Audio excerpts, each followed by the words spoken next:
First contact fury. The stars blurred into streaks of white as the TES Dauntless tore through hyperspace. Captain Alina Reyes watched the countdown timer on the main screen with steady eyes that betrayed none of her anxiety. This was it, humanity's first official venture beyond the solar system. Dropping out of hyperspace in 10 seconds, announced Lieutenant Sarah Chen, her fingers dancing across the navigation controls. The bridge crew tensed in anticipation. All hands, prepare for emergence, Alina ordered, her voice calm despite the historic moment at hand. The crew of the Dauntless represented Earth's finest, scientists, diplomats, and soldiers aboard the most advanced warship humanity had ever built. They had been chosen to investigate mysterious signals detected by Earth's deep space arrays, signals that hinted at intelligent alien life. After decades of wondering if they were alone in the universe, humanity was about to find out. No one expected to emerge into a war zone. The Dauntless shuddered violently as it dropped back into normal space. Alarms blared instantly across the bridge. "Multiple contacts," shouted Commander Jackson from the sensor station. "I'm counting over 40 vessels engaged in combat." The view screen filled with chaos. Sleek silver vessels with blue energy trails fought against dark ships that seemed to absorb light rather than reflect it. The black ships moved with unnatural precision, while the silver fleet defended in looser formations. "Status report," Alina demanded, gripping her command chair as the ship rocked from a nearby explosion. "We're being scanned by multiple vessels," Jackson replied. "Both sides have noticed us. We just dropped into the middle of someone else's war, Captain." First contact protocols said nothing about what to do when you found yourself in the crossfire of an alien battle. They could jump back to hyperspace, return to Earth, and report what they'd found. The safe option. Then Alina saw it. One of the silver ships, larger than the others and clearly damaged, was drifting toward the battle's edge. Smaller silver craft tried to protect it, but the black ships pressed their attack mercilessly, moving with a synchronized precision that seemed almost mechanical. "That large silver vessel," Alina said, pointing to the screen. "What's on it?" Jackson's fingers flew over his console. "Captain, I'm detecting thousands of life signs, many different species based on these readings. It appears to be some kind of transport or refugee ship. Those black ships are targeting it specifically," added Lieutenant Commander Rodrigo Martinez from Tactical. "They're focusing their firepower on it while picking off the defenders." Helena watched the damaged ship struggling to escape, the black ships closing in for the kill. Whatever interstellar politics were at play, one thing seemed clear. That was a civilian transport under attack. She made her decision. Battle stations. Shields to maximum. Arm all weapons. Her crew stared at her for a split second before moving into action. "Captain," Martins asked cautiously, "first contact protocols." "Just went out the window," Alina finished. "I'm not going to watch thousands of civilians die. Target the black ships attacking that transport and fire when ready." The Dauntless surged forward, its advanced weapons charging. Humanity's first official act in interstellar space was about to be an act of war. The black ships didn't notice the new threat until the Dauntless's main particle cannons fired. Blue-white energy lanced across space, tearing through one of the attacking vessels. The black ship shuddered, pieces of its hull breaking apart in silent explosions. "Direct hit," Martinez called out. The remaining black ships turned, now aware of the new threat. The Dauntless shuddered as enemy fire impacted its shields. "Shields at 85%, reported Chief Engineer Takeda from his station. "Keep firing," Alina ordered. "Position us between those black ships and the transport." The human warship moved with surprising agility for its size. On the silver ships, alien eyes watched in confusion as the unknown vessel placed itself in harm's way to protect them. The battle intensified.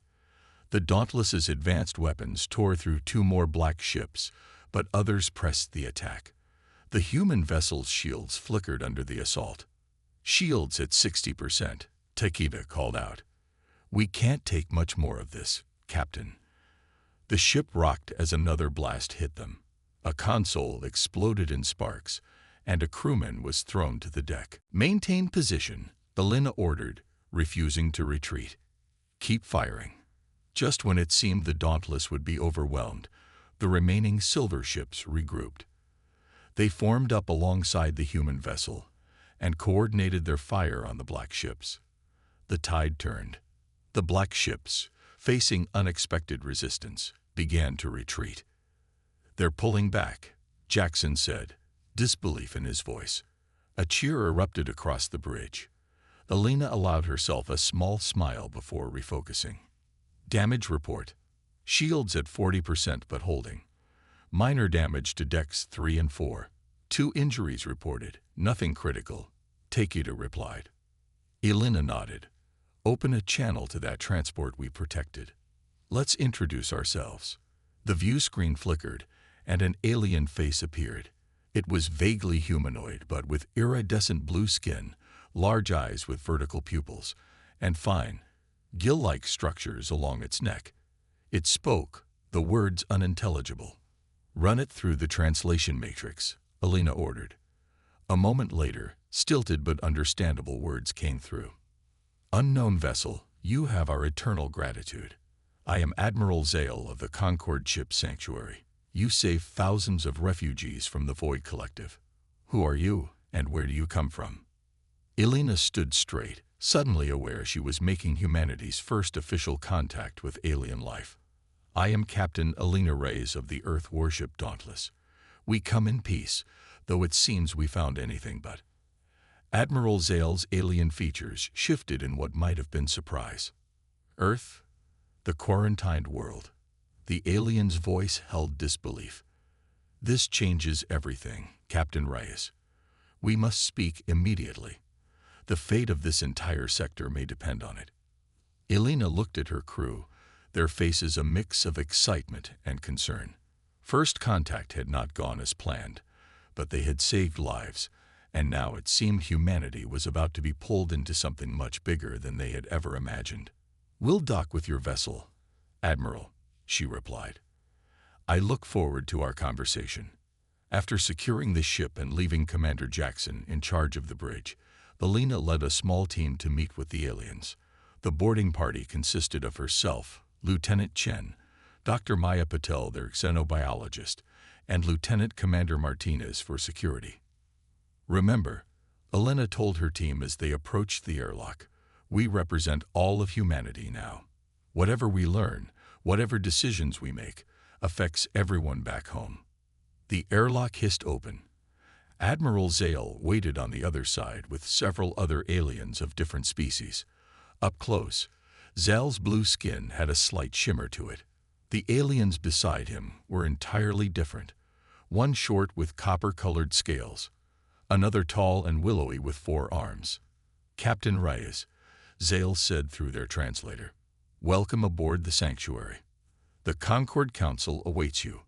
They walked through corridors filled with aliens from at least a dozen different species. Many stopped to stare at the humans, some whispering to each other. "They're talking about us," Dr. Patel murmured. "We're probably the first humans they've ever seen." Zale led them into a large chamber where representatives of various species sat in a semicircle. In the center sat an elderly-looking alien with pale green skin and 4 eyes that studied them intently. "High Counselor," Zale announced, "I present Captain Elena Reyes and officers of the Earth vessel Dauntless." The High Counselor studied them for a long moment. "Humans," they finally said, the words sounding strange through the translator. "We never expected to encounter your kind, not for another century at least." Elena stepped forward. "You knew about Earth?" "Of course," the High Counselor nodded. "Earth was designated a preservation zone 3,000 years ago. No contact allowed. A quarantine." Elena felt a chill run down her spine. "Why?" The council members exchanged looks. The High Counselor spoke carefully. "Your species showed unusual traits, aggressive tendencies, high adaptability, unpredictable behavior. The Concord of that time decided your development should proceed naturally without outside influence. Martins tensed beside Alina. You're saying we were deliberately kept in the dark, like some kind of experiment. Not an experiment, Zale interjected. Protection. For you and for others. The High Counselor raised a hand. But now you are here, and perhaps it is fate. The Concord faces extinction. Images appeared in the air above them. Star maps, battle reports, refugee counts. The Council explained how the Void Collective had emerged from the unknown regions of the galaxy 3 years ago. Not just one species, but a hive mind controlling countless drone bodies, consuming all life in its path. A quarter of Concord space has fallen, said one council member, a being with crystalline features. Billions dead or worse, absorbed into the collective. We've tried negotiation. Surrender everything, added another. The collective only consumes. It does not bargain. Alina watched the reports in horror. Entire planets stripped of life, fleets destroyed. The Concord, once spanning thousands of star systems, now pushed back to a few hundred. Why tell us this? Alina asked. What do you expect from one human ship? The High Counselor looked directly at her. Your weapons technology, your tactics. In one brief battle, you destroyed 3 collective vessels with minimal damage. Our ships rarely perform so well. It wasn't just our technology, Alina said. It was surprise. They didn't expect us. Exactly, Zale said eagerly. The collective connects to the minds of those it fights. It learns, adapts, but it has never encountered humans. You're an unknown factor. Dr. Paddle spoke up. You want to use us as a weapon. The council fell silent. Finally, the High Counselor nodded. We need every advantage, but the choice is yours. We can help you return to Earth. You can warn your people, prepare defenses. The collective will reach your world eventually. Alina looked at her officers. They had come seeking peaceful contact, but found a galaxy at war. If they returned to Earth, they might have years to prepare, but they would face the collective alone. If they stayed, one ship might not make a difference, but the knowledge they gained could save humanity. I need to discuss this with my crew, Alina said. Back on the Dauntless, opinions were divided. Some wanted to return to Earth immediately. Others felt they should help the Concord. If we run, we're just delaying the inevitable, Martinez argued. Better to fight now with allies than alone later. But we're one ship, Chen countered. What difference can we make? Alina listened to them all before speaking. Earth sent us to make contact, to build bridges. We didn't expect those bridges to be forged in war, but here we are. She paused. I believe we should stay, at least long enough to learn what we're facing, but I won't order anyone to fight a war they didn't sign up for. She called for a vote. The result was close, but the majority chose to stay and help the Concord. When Alina returned to the sanctuary, the council waited anxiously. The Dauntless and her crew will join your fight, Alina announced. Not just for the Concord, but for Earth and all free worlds. But we have conditions. We want full access to your technology, star charts, and tactical data. If we're fighting this war, we're fighting it as equals. Relief spread across the alien faces. The High Counselor bowed their head in respect. Welcome to the Galactic Concord, humans. May your arrival be the turning point in this war. As Alina looked around at the council chamber, she wondered if they had made the right choice. They were strangers in a vast conflict, fighting an enemy they barely understood. But one thing was certain. Humanity had just taken its first real step into the galactic community. There was no going back now. Unexpected allies. 3 days after joining the Concord, the TES Dauntless was assigned its first real mission. The Void Collective had surrounded the colony world of Helios V, where thousands of civilians needed evacuation before the planet fell. Captain Alina Reyes studied the tactical display in the Dauntless's briefing room. Concord officers from 5 species stood with her human crew, planning the rescue operation. The collective blockade has 23 ships, explained Admiral Zale, pointing to the holographic display. Our standard approach would be to engage their fleet here. He indicated a position far from the planet, drawing them away while transport ships evacuate the colonists. Lieutenant Commander Martinez shook his head. That won't work. They'll see through it and split their forces. The Concord officers looked at him with surprise. This is a proven tactic, said Vexra, a reptilian tactical officer with scales that shifted color as she spoke. We've used it successfully 8 times. Exactly, Martins replied, stepping forward to rearrange the holographic ships. They'll expect it. The collective learns, adapts to patterns. You said so yourself. He gestured to the display. What if we do this instead?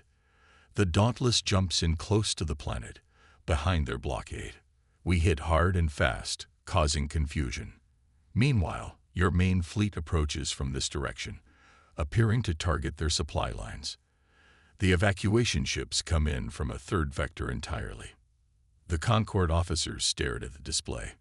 A 3-pronged attack. Vexra's scales rippled with confusion. It divides our forces, increases risk. Not logical.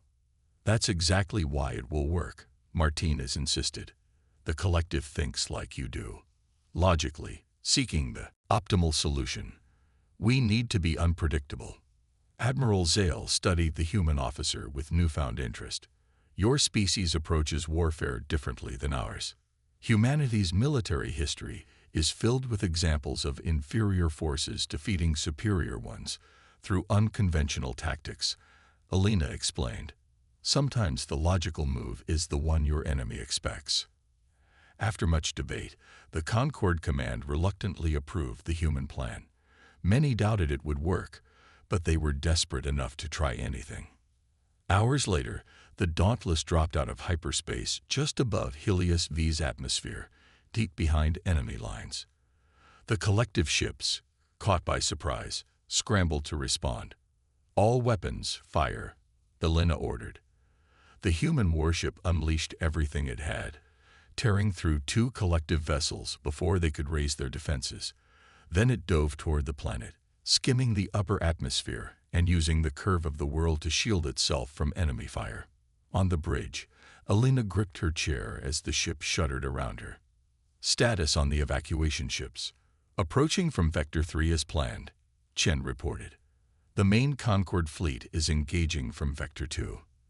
The collective forces are splitting just as Martinez predicted. Through the view screen, Alina watched as confused collective ships tried to respond to threats from multiple directions. Their hive-mind coordination, usually so perfect, seemed to struggle with the chaotic human tactics. The Dauntless emerged from behind the planet, guns blazing. 3 more collective ships fell before the rest could organize a response. We've got their attention now, Alina said grimly as enemy fire rocked the ship. Shields at 65%, reported Chief Engineer Takeda. Evacuation ships have broken through. They're landing at the colony sites. For the next hour, the battle raged across the Helios system. The Dauntless fought with a recklessness that shocked the Concord crews. Where their ships would retreat to preserve themselves, the human vessel charged forward, taking damage to protect the evacuation transports. In the engine room, Engineer Takeda worked frantically as systems failed around him. A Concord engineer named Ithri, assigned to learn human engineering practices, watched in amazement as Takeda rerouted power through systems never designed to connect. That should not work, Ithri said, their crystalline body vibrating with agitation. You cannot connect incompatible systems. Sometimes incompatible things work best together, Takeda replied without looking up from his work. Like humans and the Concord. When a critical cooling system failed, Takeda crawled into a maintenance shaft filled with dangerous radiation. Ithri tried to stop him. Radiation levels too high. Wait for proper equipment. No time, Takeda said, pulling on a basic protection suit. Those colonists need every second we can give them. By the time the battle ended, the Dauntless limped away with severe damage, but all 22 evacuation ships escaped with the colonists. Not a single civilian was left behind.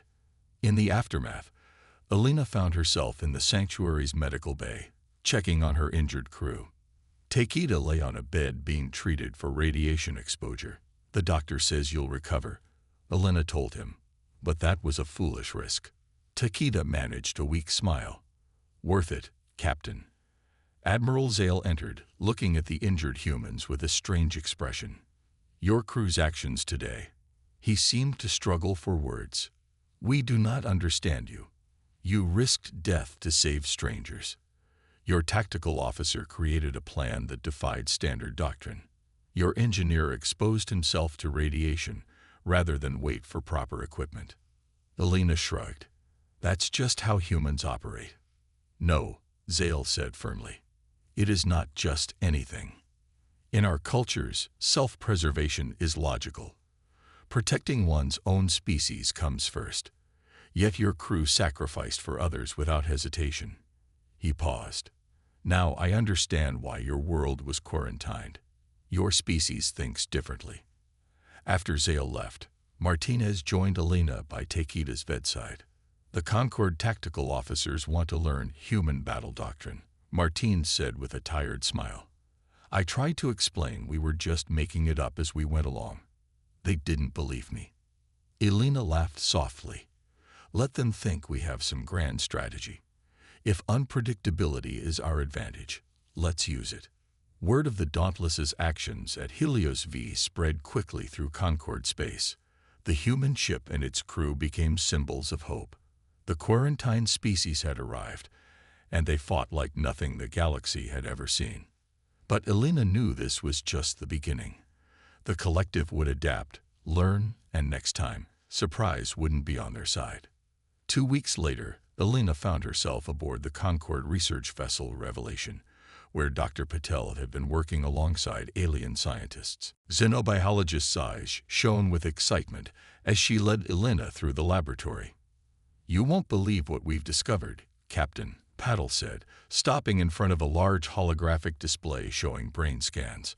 "Enlighten me, Doctor," Alina replied, "preferably in terms I can understand."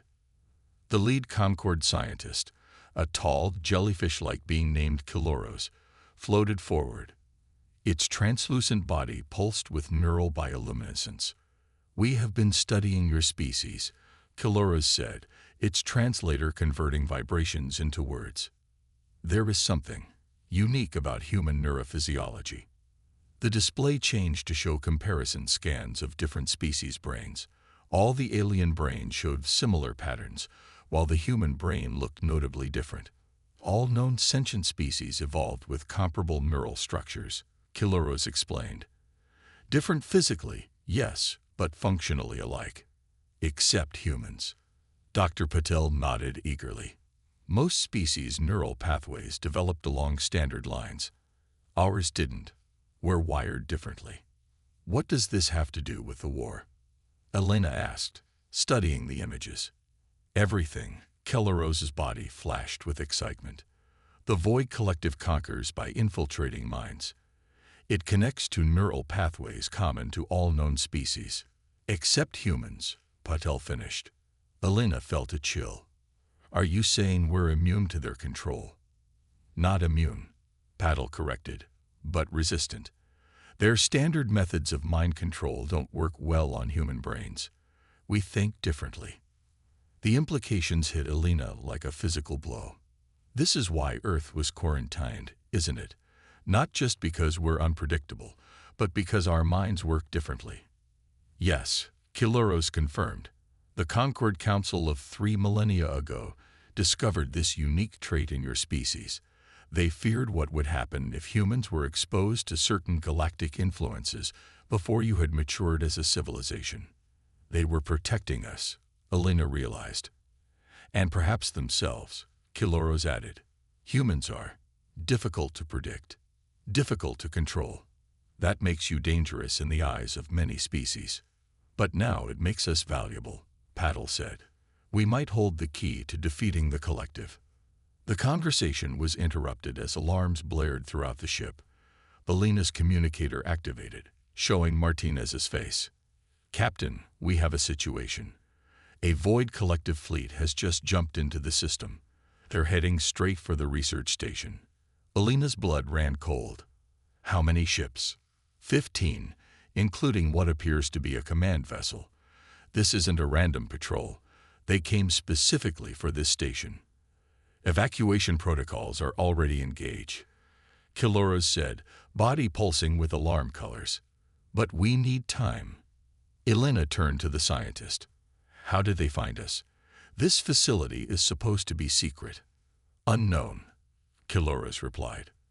"The collective has been growing more precise in its attacks recently, almost as if they have inside information." Elena finished grimly. "We need to get everyone off this station.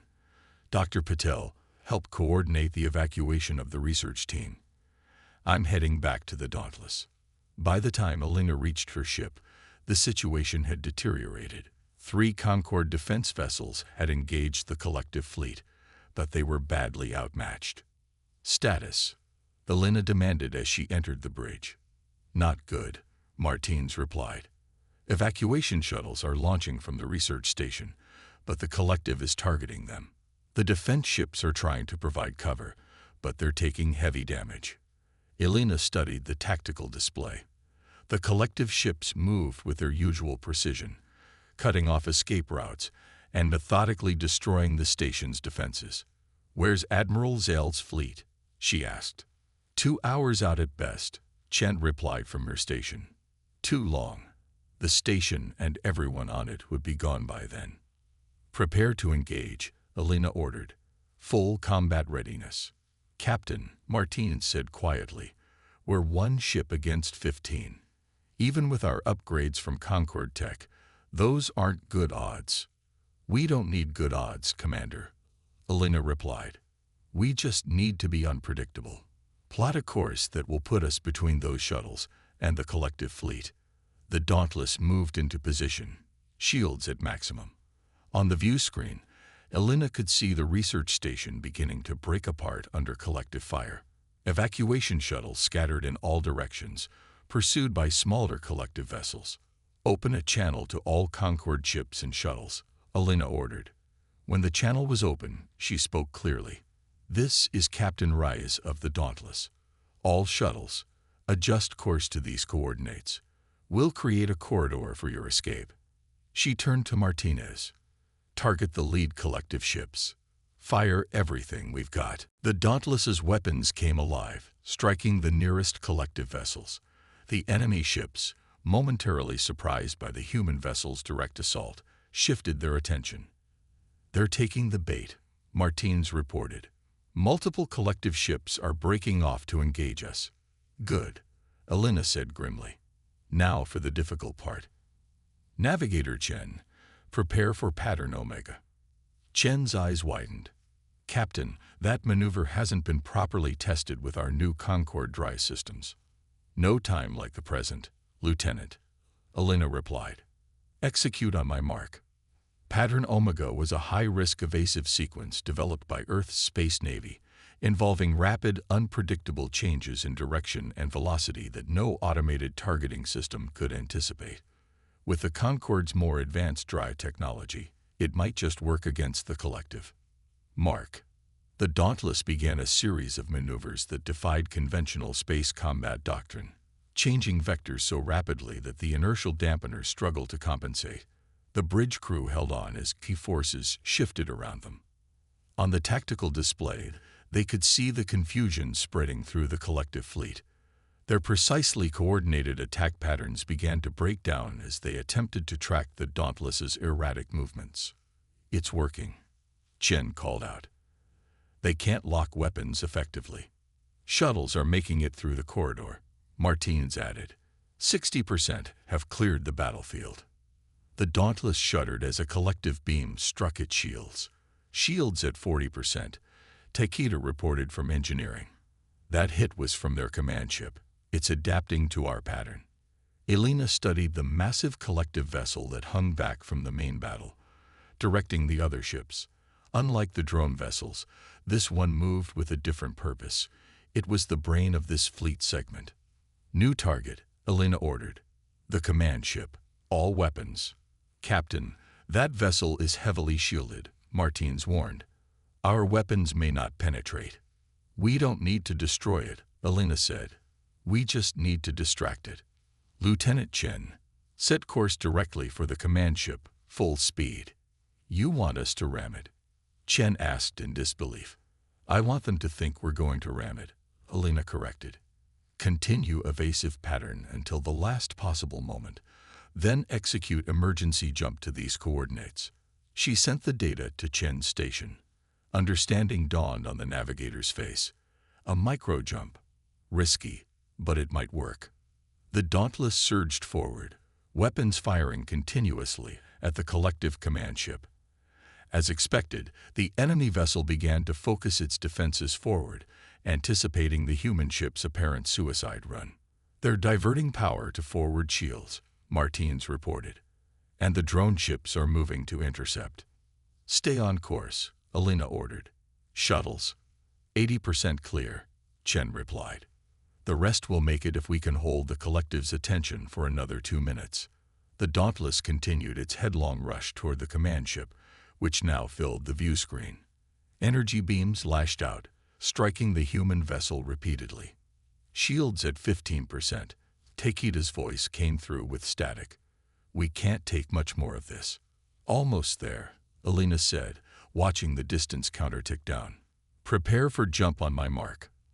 The collective command ship loomed ever larger, its weapons charging for what would surely be a killing blow. Mark. Chen activated the jump sequence. For a heart-stopping moment, nothing happened.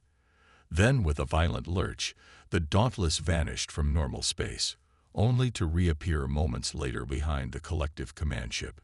Fire all weapons at their rear shields, Elena ordered.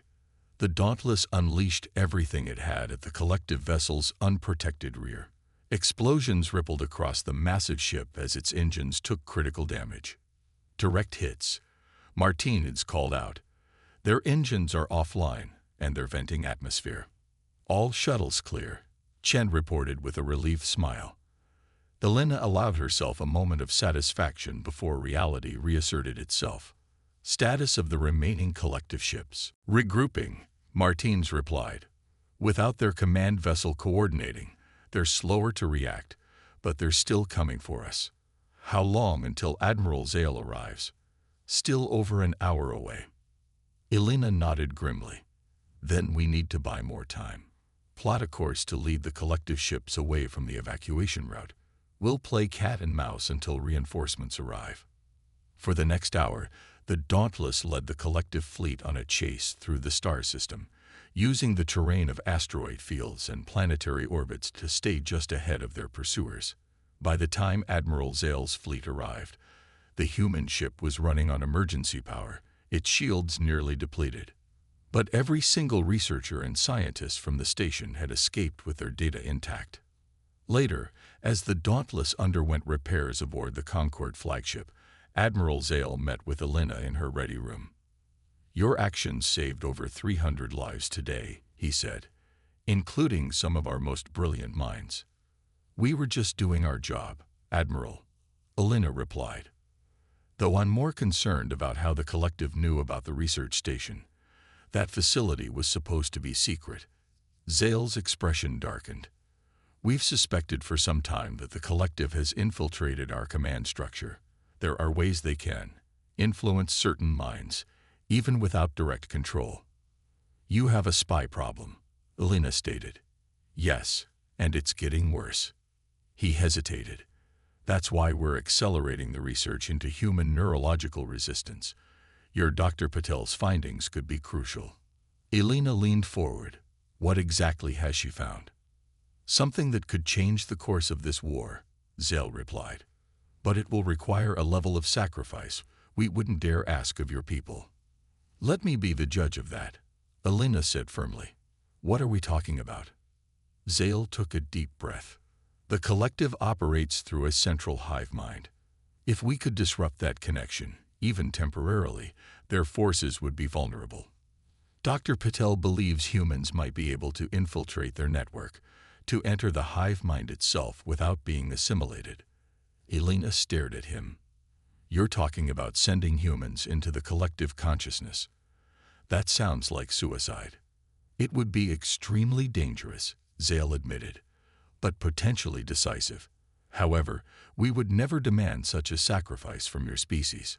Elena was silent for a long moment, considering the implications. Let me speak with Dr. Patel, she finally said. I want to understand exactly what this would entail before making any decisions. As Zale left, Elena turned to look out the viewport at the stars beyond. Humanity had come seeking knowledge and peaceful contact. Instead, they had found themselves thrust into a desperate war for survival, not just their own, but that of countless species across the galaxy. And now they were being asked to risk not just their lives, but their very minds in the fight against the collective. The true test of humanity was just beginning.